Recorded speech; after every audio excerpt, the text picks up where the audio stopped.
রব কাউকে ভালোবাসতে শুরু করলে প্লেটের ভাত কেড়ে নেয়। আমরা কাউকে ভালোবাসলে এসি রুমে রাখি, রব কাউকে ভালোবাসলে ইব্রাহিম নবীর মতো আগুনে ফেলে। আমরা কেউ কাউকে ভালোবাসলে তাকে উন্মুক্ত করে দিই, উন্মুক্ত স্বাধীন করে দিই। রব যখন কাউকে ভালোবাসে ইউসুফ আলাইহিস ইসলামের মতো বন্দী করে রাখে। আমাদের ভালোবাসা ধরন, রবের ভালোবাসার বহিঃপ্রকাশ এক নয়। এবার আপনি বলবেন এটা কি ধরনের ভালোবাসা হয়? যে ভালোবাসলে কাঁটা দেয়, ভালোবাসলে আগুনে ফেলে, ভালোবাসলে আপনার এসি রুমে না রেখে আগুনের মধ্যে ফেলবে, ভালোবাসলে তাকে বন্দি করে রাখবে, ভালোবাসলে তাকে সারা শরীরের মধ্যে রোগ দিবে। এটা কেমন ধরনের ভালোবাসা? জেনে রাখা ভালো, গরমের মধ্যে এসি রুম সবাই পছন্দ করে। গরমের মধ্যে এসি রুম সবাই, ক্ষুধার্ত অবস্থায় খাবার সবাই। আর এই ক্ষেত্রে ভালোবাসার আসল কি নকল বোঝা যায় না। ভালোবাসা তো তখন বোঝা যায় যখন চতুর্দিকে সবকিছু স্বচ্ছতা, ফ্রেশনেস আছে, কোনো জামিলা নাই, হাতে হাত রেখেছে, এটা ভালোবাসা নয়। যখন পকেটে টাকা থাকবে না তারপর হাত ধরে রাখবে, এটা না ভালোবাসা। তাই তো আমার যুবক ভাইয়েরা বলে বিপদকালে বন্ধুর পরিচয়। এবার আসুন আমরা একটু দুনিয়াবি হিসাব মিলাই। এখানে আসার সময় মোবাইল এনেছেন, টাকা এনেছেন, কত কিছু এনেছেন। যদি কেউ আপনার থেকে সে মোবাইলটা নিয়ে আপনি ঝগড়া করবেন, কারণ কি? এটা আপনার, আপনি এনেছেন, আপনি কিনেছেন। বলেন তো আসার সময় কি এনেছি আমরা? খালি বলেন না। দুনিয়াতে আসার সময় কি এনেছি? একটু জোরে বলেন। আমি সবার মুখে শুনতে চাচ্ছি। এই একটা কথা যদি বুঝতে পারি আমাদের অনেক কিছু ক্লিয়ার হয়ে যাবে। আজকে যেই অনুষ্ঠানে উপস্থিত হওয়া এটার সাথে বড় সম্পৃক্ত বিষয়। আপনি মাহফিলে আসার পরে আপনাকে একজন আইফোন রাখতে দিছে, ভাই একটু রাখো আমি আসতেছি। কিছুক্ষণ পরে এসে সে আইফোনটা আপনার থেকে নিল, আপনার মন খারাপ লাগবে? বলেন, রাগ লাগবে কেন? আপনি মাথায় মনে বসিয়ে রেখেছেন এটা আমার না, সেজন্য আপনার দিতে খারাপ লাগে নাই। আর যেটা আমার নিজের মনে করে নিয়েছেন, ওই 2 টাকা হারাই গেল, টেনশন। একটু জোরে বলি না রে ভাইয়া।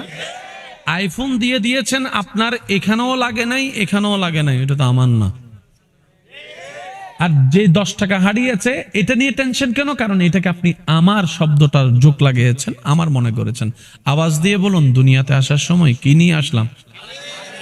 ডান হাত, বলে না ডান হাত, বাম হাত, কাপড় নাই, কাপড়, কাপড় যেহেতু নাই পকেটও, দলিল, ডলার, ফোন।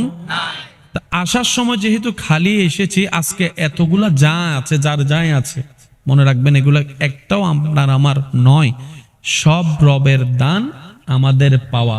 মালিক আল্লাহ, ভিখারি আমরা, সবার সবার। তাহলে যা আপনার আছে দিয়েছেন কে?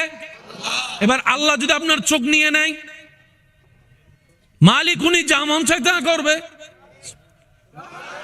আর একটু জোরে বলেন না। আপনি যে কাপড়টা কিনেছেন, সাদা কাপড়ে যদি লাল রং লাগান, কেউ কথা বলতে পারে না। আপনি বলেন যে আর বদিন টিয়া দে, আর বাবর টিয়া দে, কিনি তুই কা মাতর।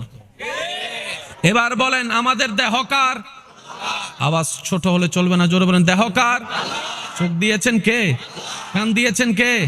হাত দিয়েছেন কে? পা দিয়েছেন কে?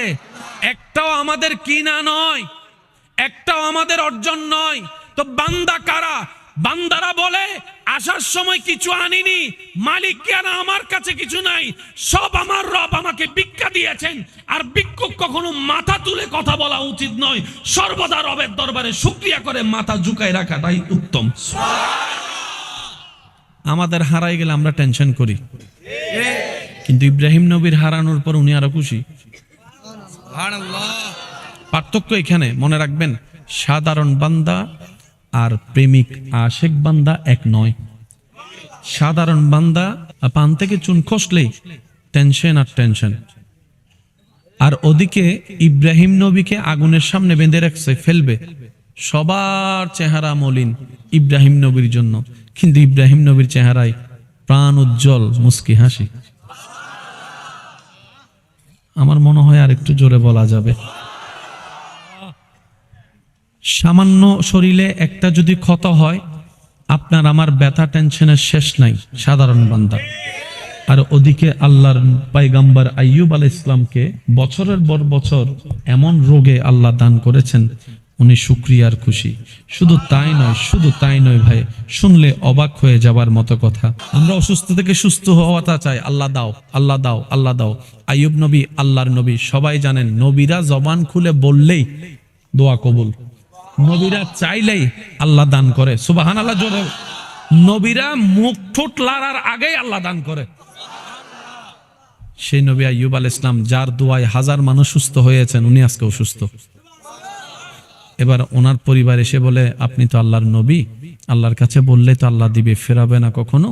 তো আপনি যে অসুস্থ কষ্ট পাচ্ছেন, একটু আল্লাহকে বলেন না, আল্লাহ যেন আপনাকে সুস্থ করে দেয়।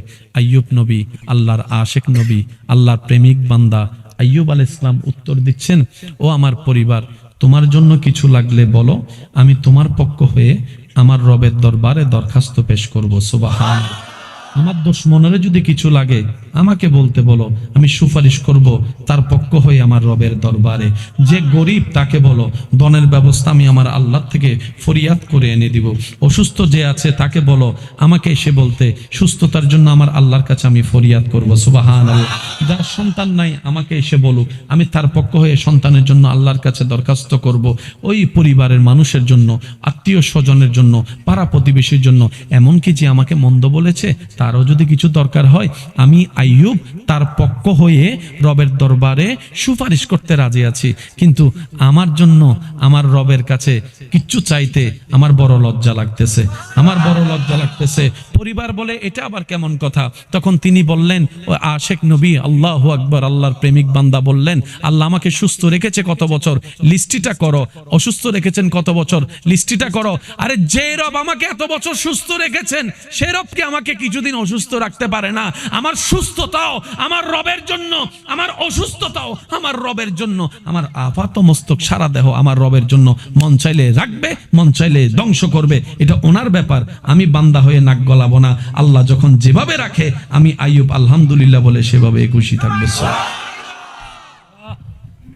সাধারণ বান্দা আর আশেক বান্দা এক। সাধারণ বান্দা জায়গায় জায়গায় ফেল হয়। সামান্য একটা কিছু হইলে অনেকে দেখবেন রোল নাম্বার 1, আল্লাহ তাকে 3 বছর রাখছে 1, সে কোন রকম 2 হইছে, মরে যাবে বুঝতে নমাতে কারে। একটা ক্লাসে রোল নাম্বার 1 হয় কয়জন? ছাত্র আছে 100 জন, বলেন না ভাইয়া? আপনি স্বার্থপরের মতো একইটা আপনি নিয়ে রাখতে চাচ্ছেন কেন? অন্যরা পাওয়ার অধিকার নাই? এক ক্লাসে রোল নাম্বার 1 কয়জন? তো সবসময় আপনিই হবেন, তো বাকি 99 জন কি করবে? মনে রাখবেন, ভাগযোগ করে খেলে বরকত হয়, শান্তিও লাগে। একাই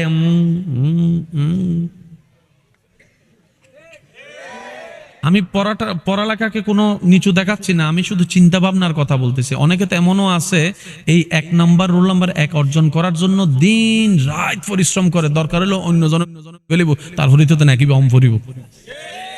এই মেন্টালিটির দরকার কি? বলেন না, তুই তোর মতো আগা, আমি আমার মতো আগাই, দেখা যাক আল্লাহ পাক কি করে। অহংকার যেই করুক, পতন তার সুনিশ্চিত। কথা বলতে হবে।